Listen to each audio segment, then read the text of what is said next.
రెండో రాజులు 18వ అధ్యాయము. ఇజ్రాయేళ్ల రాజును ఏలా కుమారుడైన హోషేయ ఏలుబడిలో 3వ సంవత్సరమందు యూదా రాజును అహాజు కుమారుడైన హిజ్కియా ఏలనారంభించెను. అతడు ఏలనారంభించినప్పుడు 25 వాడై యెరూషలేమునందు 29 సంవత్సరములు ఏలెను. అతని తల్లి జెకరియా కుమార్తె. ఆమెకు అబి అని పేరు. తన పితరుడైన దావీదు చేసినట్లు అతడు యెహోవా దృష్టికి పూర్ణముగా నీతిని అనుసరించెను.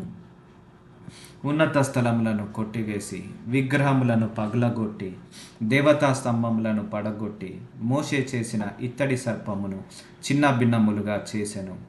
దానికి ఇజ్రాయేలు నెహుష్టానను పేరు పెట్టి దానికి ధూపము వేయుచు వచ్చియుండిరి. అతడు ఇజ్రాయేలీయుల దేవుడైన యెహోవా యందు విశ్వాసముంచిన వాడు.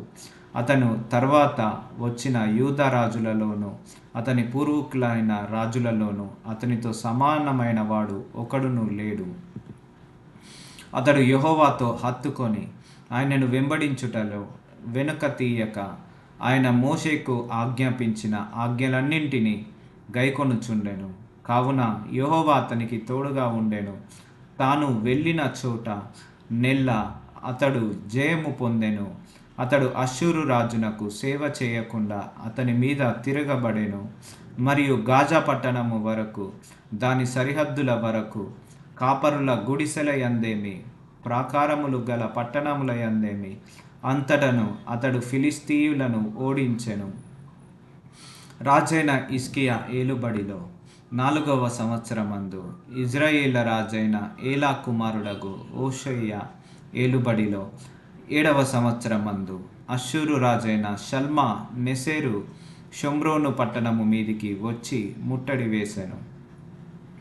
3 సంవత్సరములు పూర్తి అయిన తర్వాత అష్షూరీయులు దాన్ని పట్టుకొనిరి.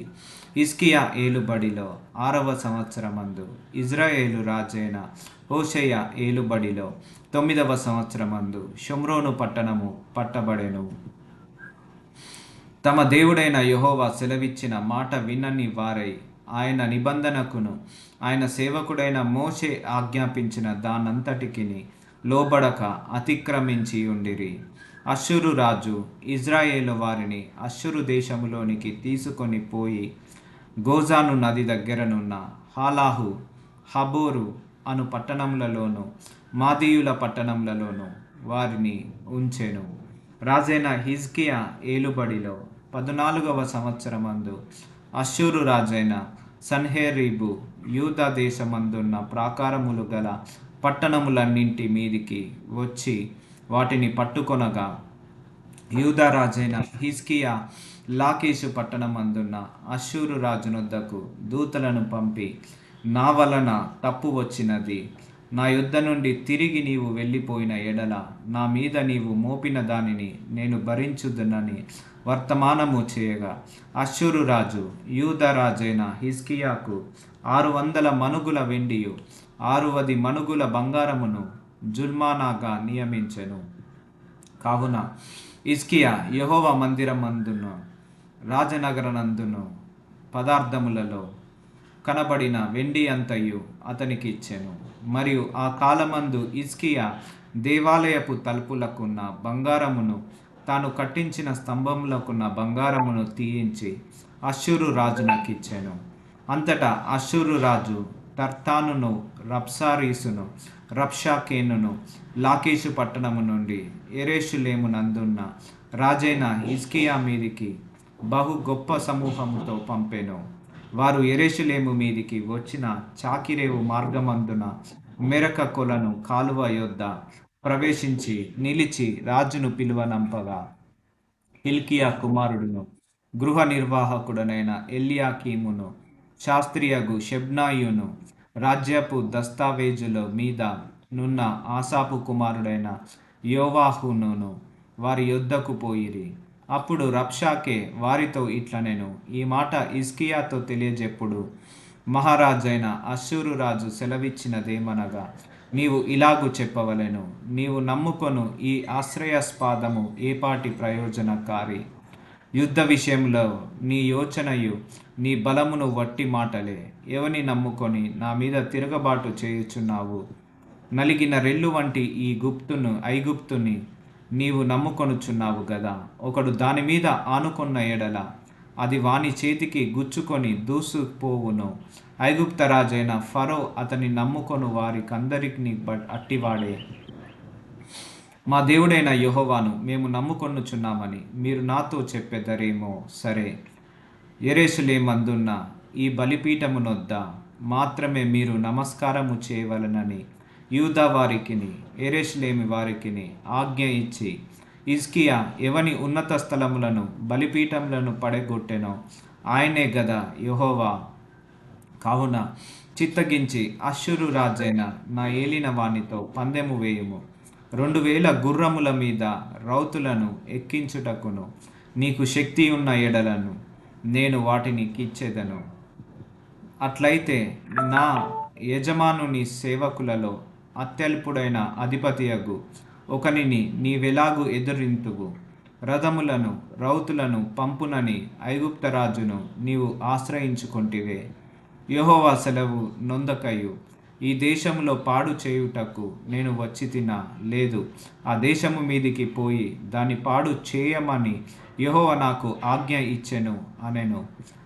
హిల్కియా కుమారుడైన ఎల్యాకీము, షెబ్నాయు, యోవాహు అనువారు చిత్తగించుము. నీ దాసులమైన మాకు సిరియా భాష తెలియను గనుక దానితో మాట్లాడుము. ప్రాకారము మీద నున్న ప్రజలు వినికిడిలో యూదుల భాషతో మాట్లాడకుమని రబ్షాకేతు అనేను. అనగా రబ్షాకే ఈ మాటలు చెప్పుటకై నా యజమానుడు నీ యజమానుని యొద్దకును నన్ను పంపెన. తమ మలమును తినునట్లును తమ మూత్రమును త్రాగునట్లును మీతో కూడా ప్రాకారము మీద కూర్చున్న వారి యొద్దకును నన్ను పంపెను గదా అని చెప్పి గొప్ప శబ్దముతో యూదా భాషతో ఇట్లనెను. మహారాజైన అష్షూరు రాజు సెలవిచ్చిన మాటలు వినుడి. రాజు సెలవిచ్చినదేమనగా, హిజ్కియా చేత మోసపోకుడి. నా చేతిలో నుండి మిమ్మును విడిపింప శక్తి వానికి చాలదు. యెహోవాను బట్టి మిమ్మును నమ్మించి యెహోవా మనలను విడిపించును. ఈ పట్టణము అష్షూరు రాజు చేతిలో చిక్కకపోవునని హిజ్కియా చెప్పుచున్నాడే. హిజ్కియా చెప్పిన మాట మీరంగీకరింపవద్దు. అష్షూరు రాజు సెలవిచ్చినదేమనగా, గానాతో సంబంధించేసుకొని నా యుద్ధకు మీరు బయటికి వచ్చిన ఎడల మీలో ప్రతి మనిషి తన ద్రాక్ష తోట చెట్టు ఫలములను తన అంజూరపు చెట్టు ఫలములను తినుచు తన బావి నీళ్లు త్రాగుచు ఉండును.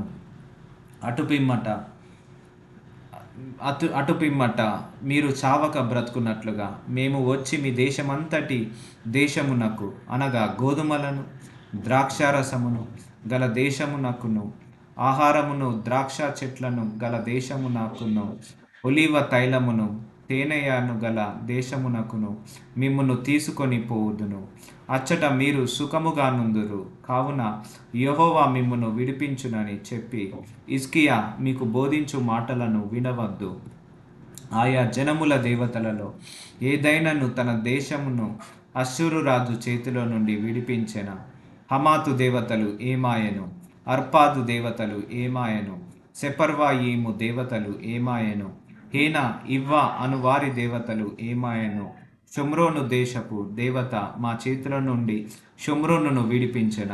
యెహోవా మా చేతుల నుండి యెరూషలేమును విడిపించుటకును ఆయా దేశముల దేవతలలో ఏదైనాను తన దేశమును మా చేతిలో నుండి విడిపించినది కలదా అని చెప్పెను.